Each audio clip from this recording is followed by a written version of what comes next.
Okay. Are you all seeing my email here now? Yes. Yes. Yes. Okay. So you should have received, this is the welcome email from our new system. You should have received an email like this that has a unique link for you to help you get logged into your portal account. So that link will take you to a setup page that will walk you through choosing a password and getting your account access set. So if you need for that to be resent to you, it got deleted or you can't find it or whatever the story is, please just let me know. I'm happy to resend it at any time. Same goes with needing your password reset. If you ended up, losing the slip of paper that you wrote your password on or anything like that, please just feel free to reach out and let me know. I can reset it and send you another email to get it set so that you have access to your portal. Rachel? Yes, ma'am. Can I just make a comment about that now? What happened to me when I did that? Mm-hmm. I did not change my password from what it had been before. Uh-huh. I kept the same one. So when I tried to go back into the Donor Central, I couldn't access it because I wanted to get my statement and print it off. Okay. And it wouldn't go into Donor Central. It went into the new format. Okay, yes, I am going to actually. I mean, if I'd done a different password, maybe I would have gone in. Then I wouldn't have had that problem. But I was just going to mention that. Yeah, I am actually going to talk through that right now as well. So I'm screen sharing our website. We have a new page that we've built over here under the Your Giving section that's called Manage Your Fund. And Linda just alluded to the fact that we are in transition right now for our new donor portal. We onboarded and are launching new financial management software. And so all of our other software programs that we utilize are new as well this year because they link to our new financial management software. So that includes our donor portal. As Linda alluded to, we still do have our Donor Central portal available through the end of the month for those of you that were set up in Donor Central previously. Now, I know several of you are also new to the foundation within the last several weeks, and if you did establish your fund just within the last several weeks, we decided not to confuse the waters and set you up in two different portals. So we just set you up in the new donor portal. So on this page, you can see there's a big link to log into your donor portal, and that is the new donor portal that's available. Down here, you can see there's a link where you can still log into Donor Central. So as I mentioned, this is only going to be available, Donor Central will only be available through the end of the month. We are leaving it live through January 31st because the fund statements for the year ending 2020 will come out of our old financial management system and will be posted to Donor Central. So for those of you, again, that are new to the foundation as of the last couple of weeks of December, we did not set you up with Donor Central. I will be emailing you directly with your fund statements from the end of 2020. And then going forward, all of the fund statements for 2021 will then be posted in the new donor portal system. So we do recommend that those of you that had Donor Central accounts go in and either print off or download and save all of the fund statements that live in Donor Central. I believe that they should be historical back through the beginning of 2018 in your account. Please do go in and download those or print them off or save them one way or the other, because there is not a way for us to transfer those statements themselves from the old system into the new system. So the historical data from your fund, including all of the contributions to your fund and all of the grants out of your fund, will live in the new donor portal. Just the statements themselves will not be able to be imported into the new system. So if you want to find details about a particular grant that was made out of your fund, that will live in the new donor portal all the way back to the establishment of your fund. But the statements from Donor Central, we just don't, the formatting is different and we just don't have a way to import them into the new system. So if you have a Donor Central account, please do go get those historical statements downloaded if you'd like to keep them. Rachel, this is Ann at Hope House. Are the December statements available yet? December statements are actually not available yet. We are working on closing the books for December. Our board will approve our financials on the 20th, and so the December year-end statements will be available around that time. So check back in. Sorry, go ahead. I missed it. So check back in after the 20th and make sure that you get that year-end statement downloaded.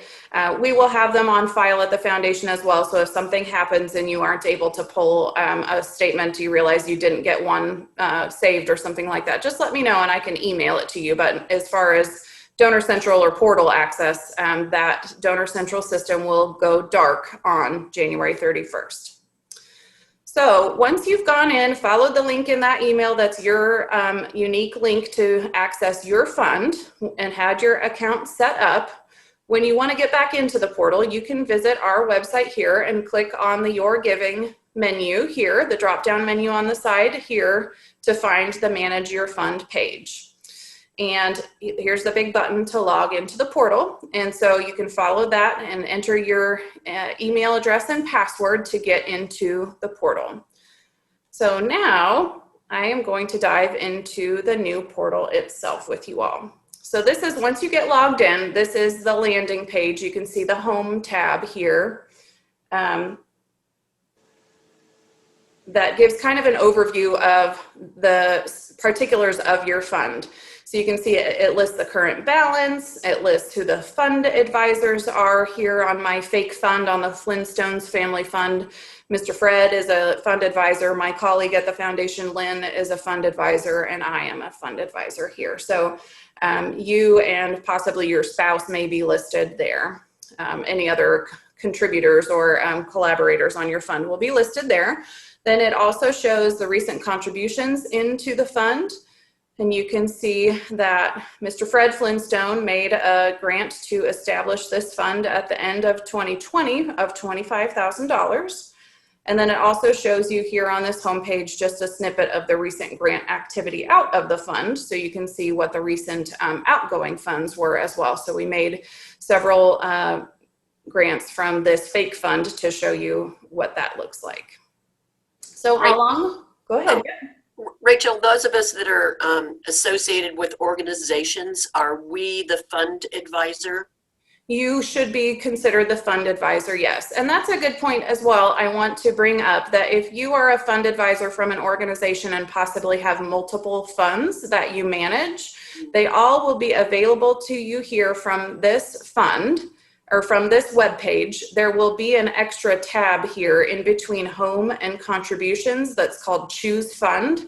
So you can click there and just click on the one fund that you want to see the details from, and that will populate with that fund's details. So that's something specific to especially those of you who are here from organizations today. So that tab lives here in between home and contributions.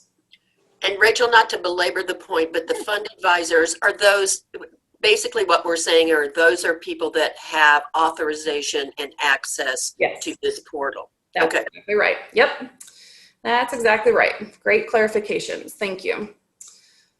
So then along this tab here is your navigation, or this line here is your navigation tabs for poking around in the portal. So the next tab over is the contributions. And here in our fake Flintstone Family Fund, there's not a whole lot of contribution activity. So there's just one line of activity to see those donations. But those of you who have multiple, years worth of donations into your fund, all of those donations will be listed here. You will be able to see the contributor, the establishing gift, the type of gift, whether it was an establishing gift or an additional gift to the fund. Whether it was a check or a credit card or a stock gift, and the amount of that donation. So all of those details for all of the contributions to the fund all the way back historically will live here in the contributions tab. Then moving over here into the grants tab, This is where you can see the information about the money flowing out from the fund. And so it gives you a little summary. It does compile all of the information about grants that have been made by grantee. So you can see we made 1 grant here to Community Services League and 2 grants for a total of $600 to Hope House out of our Flintstone Family Fund. But then down below, it does give you the option to look at the individual grants themselves. So you can see all of that information about the recipients and the descriptions, what that grant was meant for. So you can see that this community services grant was tagged for a Christmas store donation in the amount of $200. And so it does have some nice tools here that will allow you to do some sorting of this list. If you can see this a little up and down arrow here, it will allow you to do some filtering of the grants to show them in the list that you're, or in the order, list them in the order that you're interested in seeing them in. So all of your grants summary information from all the way back to the establishment of your fund will live here on this page. So then moving forward to grant requests, those of you who have donor advised funds and agency funds should be able to make grant requests from your fund. And there's 3 different ways here on this page that you are able to recommend a grant to us from your fund through the portal. You can see that the first one here is grantees that you have given to in the past, and there's a drop-down menu here that will populate with all of the grantees that you have donated to from your fund in all the way back in the history of the fund. So for some of you, that might be a much longer list. For us in the Flintstone Fund, we've only made grants to 2 entities at this time, so it's a shorter list. So if you wanted to use the capability to choose a grantee that you've previously donated to, you can click from that list, and you'll see that the system automatically took me to a place where I can enter all of the details about the grant that I want to recommend. So here, we'll just practice one together. You can see that I've selected Community Services League again, and I want to make sure that this grant is meant for the food pantry.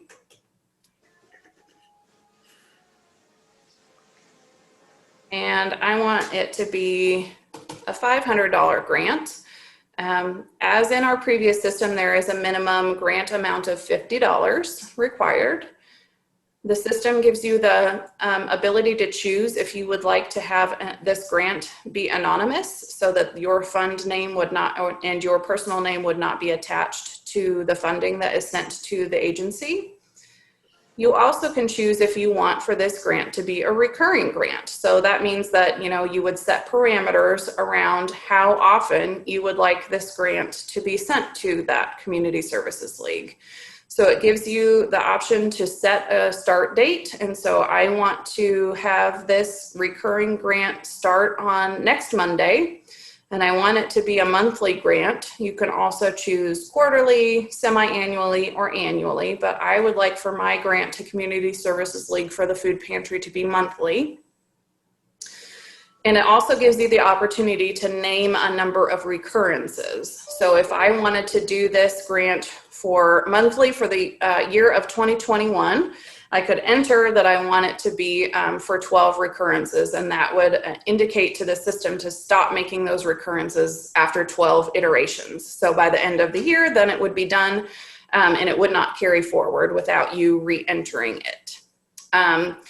It does also give you the opportunity to leave that blank if you're interested in having a recurring grant just going until you tell us otherwise. You would just leave that blank right there, so the system would not have an end date for it, and it would just continue on in perpetuity until we were otherwise notified.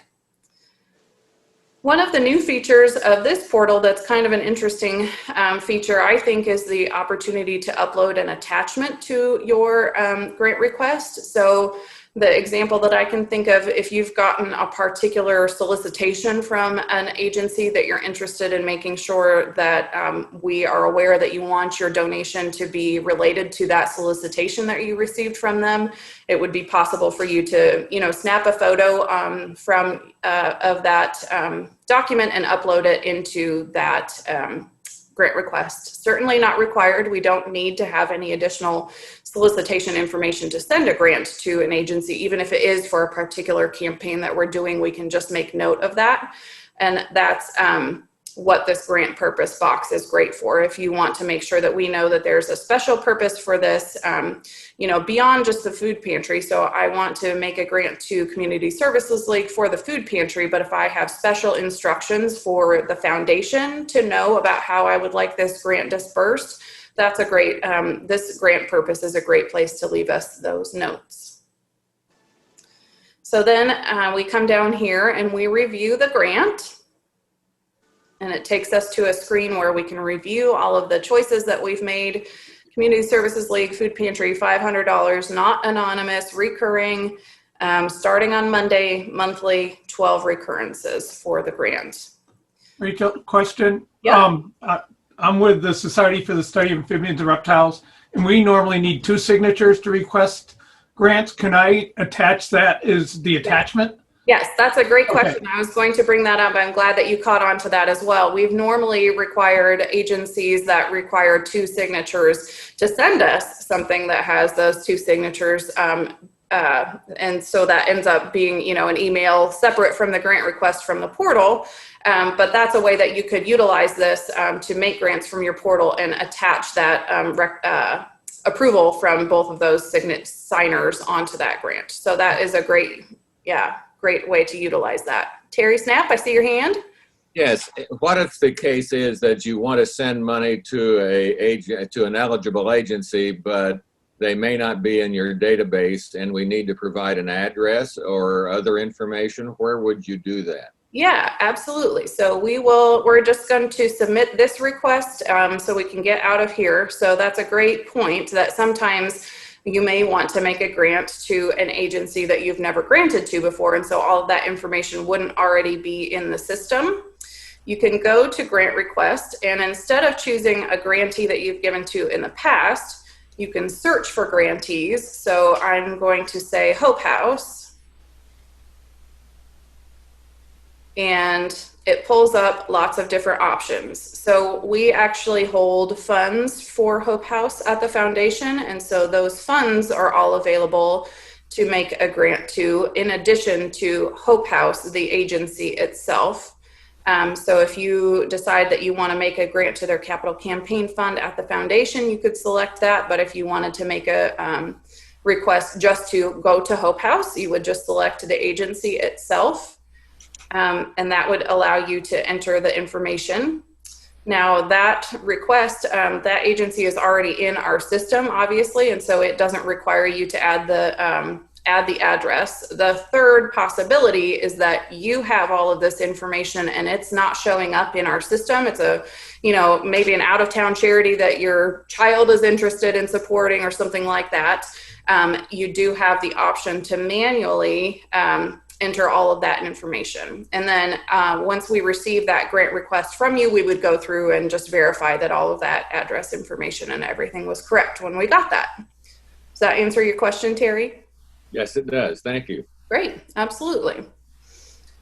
All right, so I'm gonna take a pause, grab a quick drink of water and allow you to ask any questions that you may have, because I know grant making from the portal is kind of one of the bigger reasons why we have the portal. So if you've got any questions, I'm happy to take them now. Hey, Rachel, I have a couple. This is Ann Lebo Yeah, at sure. Hope House. Is there anything that, if you have a closed fund, is there anything that prevents someone from granting into that closed fund? Since this as an example, I noticed that there are funds that are now closed that were listed. Okay, that's an interesting question. I'll have to make note of that. I'm not really sure what the answer is, but I'm going to jot that down right now and make sure that we've got those details. Sorry. Go ahead. Would the grant request be where you would request like your annual like distribution? Yes, you could certainly use it to request an annual distribution from your endowed fund. Okay. And then, as was mentioned, that attach a file would be a great place for you to upload the documentation from your organization with the required signatures for that request. Okay. Yeah. Thank you. I'm going to make a note about those closed funds and make sure we have those sorted out on the back end.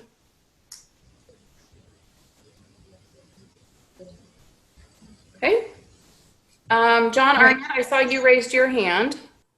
Yes, thank you. Yeah. Where does one find a question about recurring grants? Uh-huh. Where does one find the status of the recurring grant or a review of how that's been set up as a reminder of how many are remaining and how one's established that? Absolutely. So that lives right here. Once you've entered that grant, you can see that populated here in this grants list. And so from here, the request lives, and you can see the iterations that are planned, 12 grants starting on 1/18/2021. And then as those iterations happen, an entry like this will show up on the top of the list. They go from newest to oldest in this list. So this will always live there to give you the option to cancel it at any time. But then once another grant, once the first grant is made, it will show that an approved grant to Community Services League for the food pantry was made on the 18th. Does that make sense? Well, I'm actually looking at my page right now, and I don't see the monthly recurring on the recurring grants I have. Maybe I'm not. Okay. I will have to take a look at that in your account. Oh, okay.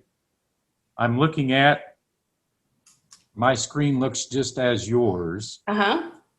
but I don't see the monthly recurring bar or information under any of mine. Okay. I will have to do a little poking around in your account after we get off the call and see All right. what that's about. But thank you for letting me know, and we'll get it sorted together, okay? Good. I'm glad that's maybe not an operator error. I'll see what I can find out. More of a private request. Then, I Yeah, guess. that's fine. Thank you. We will Thank you. look into it. Sure, absolutely. Any other requests about grant making from funds within the portal? Okay. So the next Rachel, yes, I have a question. This is Lucinda. I'm sorry, I raised my hand, so I was waiting for you to call on me. Oh, that's okay. I'm sorry, I didn't see it. That's okay. If I were entering a grant request, would I list because we give out scholarships, would I list the school's name as who it would be made out to, or the recipients? That's a great question, and thank you for bringing that up. That feature is actually not to be utilized for scholarships, since scholarships just operate so much differently. We generally would request for that not to be made through the portal, because the students are, the schools need to receive the funds on behalf of the students. And so I think if it's okay with you, Lucinda, we would prefer to just remain utilizing the system that we've had in place with you to just receive written notification of those recipients from you, from your organization. Mm-hmm. Is that okay? Fine. Okay. Yes, thank you. Rachel, Yes. this is Allison Leone. Yes. I'm brand new to this. I have a donor advised fund. I've always just done my charitable giving on my own, and decided to do it this way. It just seems like a great way to do it. And I noticed there's people here from organizations that receive grants. So my question is to them, does it make it, if I have a certain dollar amount that I give per year to a list of organizations, would organizations prefer to get that money once a year, quarterly, monthly? What is the best way to get money to them? That's a great question. Ann Lebo, would you like to answer from your organization's perspective? That's a good question. I think it differs, probably based on the amount, but really we receive money in so many different ways that I think whatever the donor preference is totally fine. Okay, that's all I need to know. Yeah. I just didn't know if financially there was a better way, tax-wise or whatever, as far as when you receive the money that I get. That's great. Thank you. That's always how I've counseled our donors, that there's no one right answer to your charitable giving. And so it's really whatever you feel most comfortable with. I know the agencies are just pleased to receive the support, whether it is in a lump sum annual donation or if you end up doing it quarterly. So it's there's no one right answer, All right. Thank you. You bet. Okay. Any other questions about grant making? Thank you all for these great questions. Good discussion. Okay, I'm going to go ahead and move on then to statements. As we mentioned, there is not anything here for statements yet. We will be starting to load the statements into the new donor portal for 2021. So the first quarterly statements will be done in April. So that's when those will be started to be populated. They will be downloadable files, so you can download them and save them or print them or however you want to keep track of them. Alternatively, you always are welcome just to leave them here and refer to them online if you're comfortable with that as well. So we've kind of discussed statements already. Are there any questions about that at this time? Just one. So if you access them like monthly now, will that be available? Yes. Before So we do. April? Yep, we do still have those, a couple of you that do request monthly statements because of your for your organization, because of your different needs. And so if you are currently receiving monthly statements, we will continue to post them monthly for you. Rachel, just as in Donor Central, will the history reflect the service fees? Yes, it will. Okay. Mm-hmm. Okay. And the system will shoot you an email as well when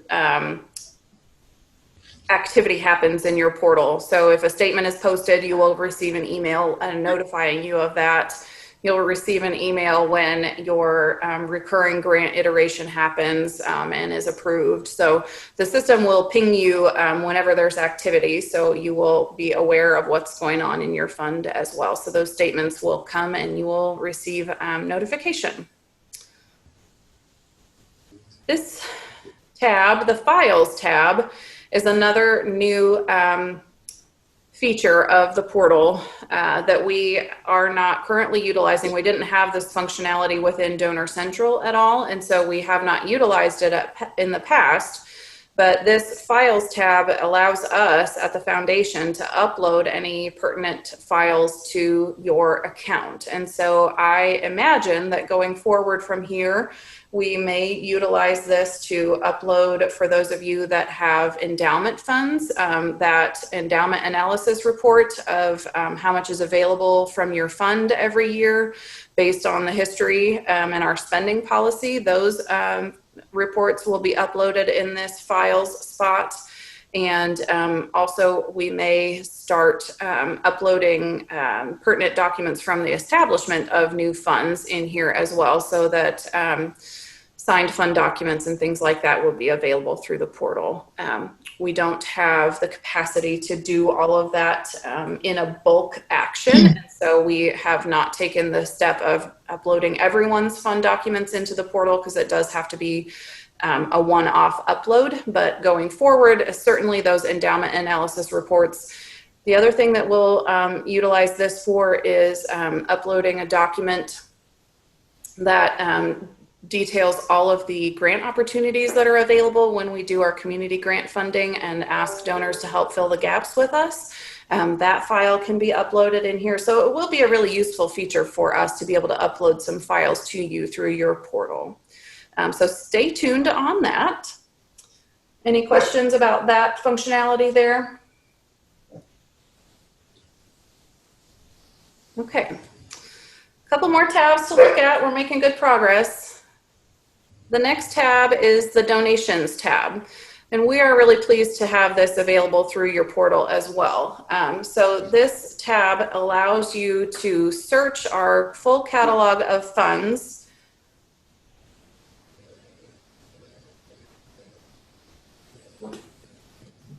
If you wanted to give a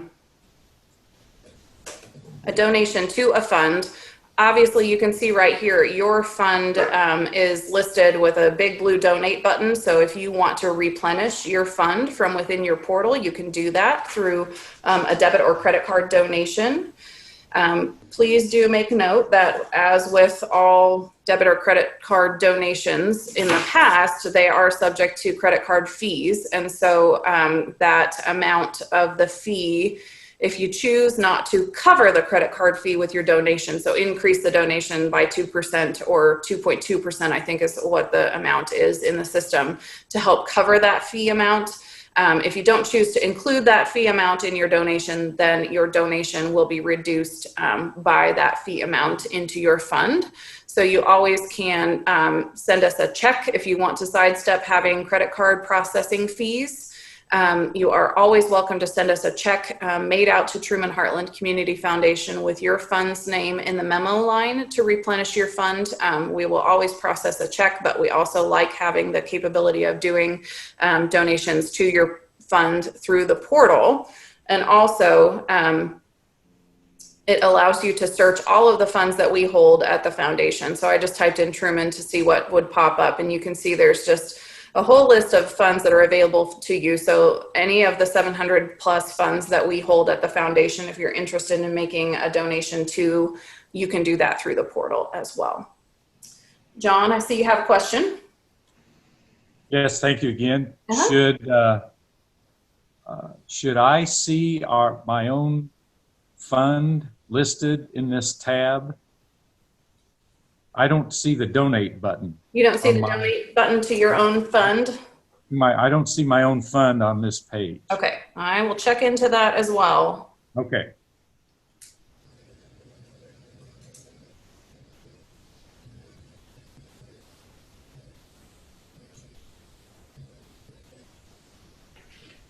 Terry, yeah? Uh-oh, you're muted, Terry. Can you unmute for us? Sorry about that. That's okay. I just want to be sure I'm clear on this.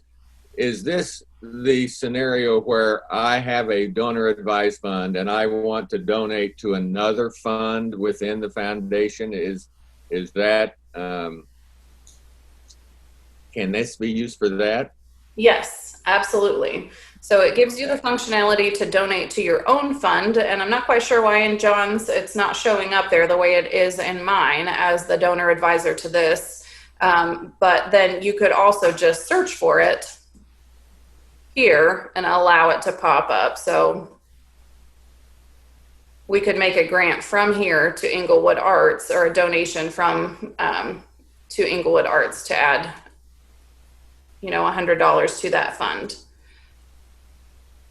Rachel, can we clarify Terry's question a little bit? Because I think it could be a little different. That Terry, if you were looking at doing a grant from your family donor advised fund to another organization, if it's coming from your fund to another organization, then it needs to be through the grant process.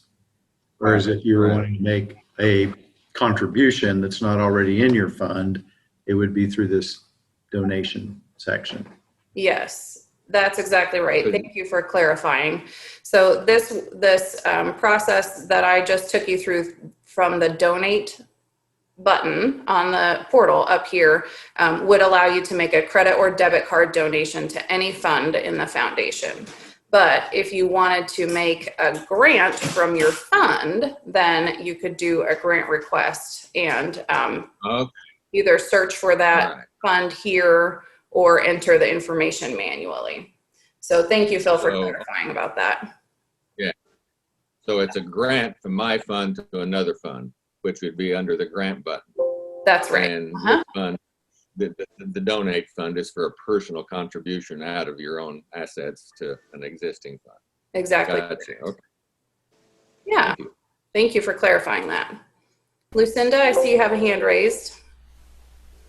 Yes, I'm wondering, is it possible to put, like, for me to put a button on our scholarship page of our website for people to click on that would take them to, you know, your site where they could donate to our fund?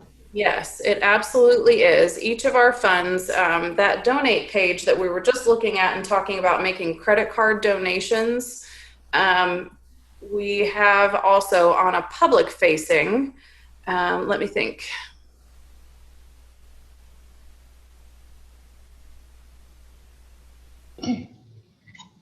Donate to a fund, there it is. So if you go to our web page and on the Your Giving tab, oops. If you open up the Your Giving tab, donate to a fund, then this gives you the opportunity to search from all of those 700 funds. And so I will search for the Tile Contractors Scholarship. And you'll see what just happened. Each fund has a unique URL that you could copy. I could send this to you and you could post that for people to follow. You could post it on your website for people to follow to your fund and do a donation to your fund at the foundation. I can go there and get the link. Okay, great. Yes. So that's available for all existing funds at the foundation. John, I see your hand up. Yes, so one other thing. Do I understand you to say that I should be able to search for my own fund in the search button? That is correct, although some funds have been marked as being anonymous. And so I don't believe that yours is. I don't remember off the top of my head. It is not. It just says FYI, I just searched for my own fund and I don't find it. Okay. I am sorry for all the questions about your fund, but I will look into this. That's good to get it resolved in this venue. Yes, absolutely. That's why we're here today, of course. Yeah, I wouldn't have known otherwise. So I wouldn't have known what I don't know. Yes, that's great. So I will look into those questions for you and let you know what I find out, okay? Yes. Any other questions about the donate to a fund, either through the portal or through the website? Okay. So that we have talked through all of the functionality here and in the portal. The only other tab left is the log out. And so as soon as you click that, that logs you out. I have my password saved here through my computer. I chose the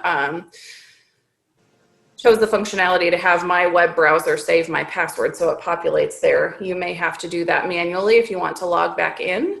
But I will just log back in and take us here to the home page again and open the floor to any other questions that you all may have about the new portal and the functionality and the change from Donor Central. Rachel, Linda Girding. Yes. I was just thinking through on that donate button to make a donation. And you said if you wanted to replenish your like donor advised fund, you would send you a check if you didn't want to use a credit card or whatever. Would the purpose of that, other than just like sending your personal check to that instead of going through Truman Heartland, just be so that you would have a record still of all your giving all together? I mean, I don't see the purpose of making a donation and then sending you a check if you didn't want to use a credit card. I misunderstood. I am not sure I'm understanding your question. So what I mentioned about replenishing your fund, the portal does give you the opportunity to donate to funds. So using your personal assets to use a credit or debit card to donate to a fund at the foundation, including your own, if you're interested in doing that. And so if you want to use a credit card to add more funds to your fund so that you can make more grants from your fund, you can do that. You also always can just send us a check if you don't want to have to pay credit and debit card fees for that donation to your fund to replenish it. Does that clarify for you? Yeah, I misunderstood. Thank Okay, no problem. Absolutely. And because Linda asked that question, when she wants to make a donation to REF, she uses the grant process. That's correct. Yes. Okay.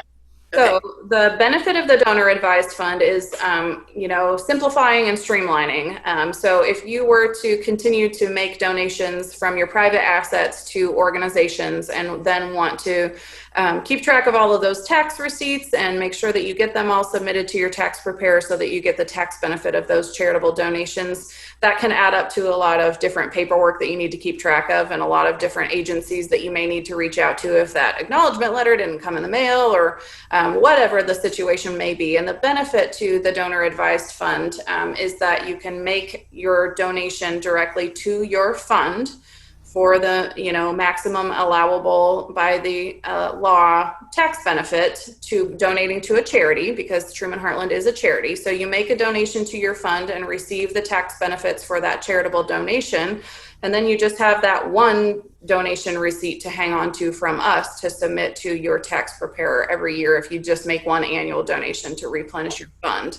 Then all of the donations, all of the grants that you make from your fund to a charity. So just to tag on what Martha just said, when we want to support Raytown Education Foundation from our fund, there's no need for any paperwork to be kept from that for tax purposes, because you've received the tax incentive from your donation to your fund, not from the money that goes out from your fund.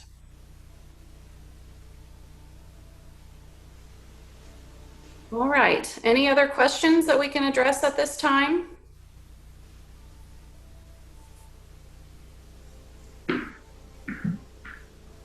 Yeah, Randy. Just a question about like working with a foundation, a school foundation as I am. What's your first of all, as I put in the chat box, I'm elated that you guys are still handling all the scholarship distributions. That's a major load off of our back. So thank you so much for doing that and continuing to do that. And then secondly, for like the teacher grants that we fund, that's something that really only occurs one time of year. And in the past, we've filled out papers, sent them in to you. Is that still the preferred method, or could I enter from that grant page, Oak Grove School District, and then just transfer funds from our foundation funds to the school district? Yes, so you could do it either way.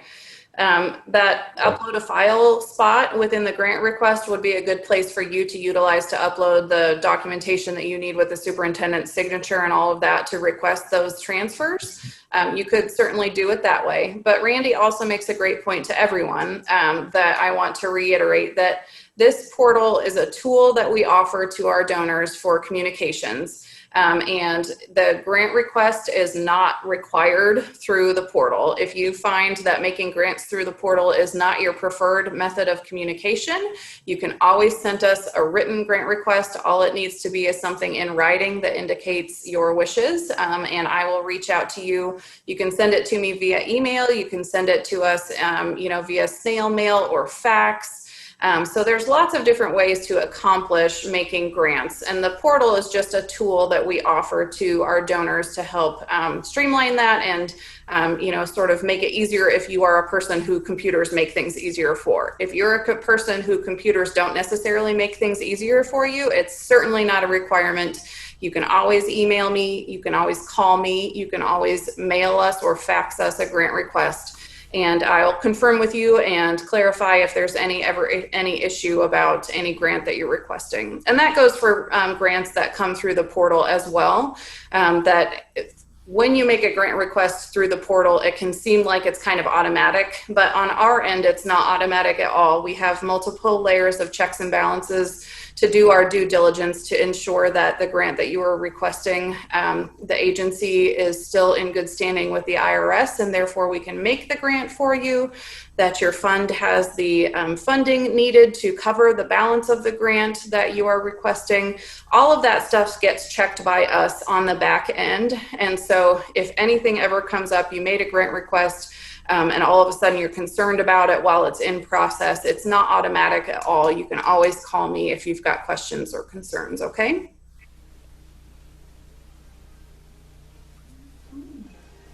All right, well, any other questions that we can answer for you? Thank you very much. You're welcome. I'm glad you could be here, Allison. It's nice to meet you. Nice to meet you too. And please do feel free to reach out to me if any of you've got questions. John, I know I've got a couple of questions to answer for you. So as you guys get poking around in there and try to figure out how to navigate the new portal, please let me know if you've got questions or concerns. I'm happy to answer. And for those of you that have existing Donor Central accounts, please do remember to go grab your statements out of there. For those of you that are new in December, I will be sending those year-end statements for you next week, okay? All right. Well, it's good to see all your faces. I'm hoping that in 2021, we'll be able to be in a room together someplace sometime, okay? Won't that be nice? Yes, we're looking forward to it. Rachel. Thank you. Thank you, guys. Take care. Have a wonderful day. Bye.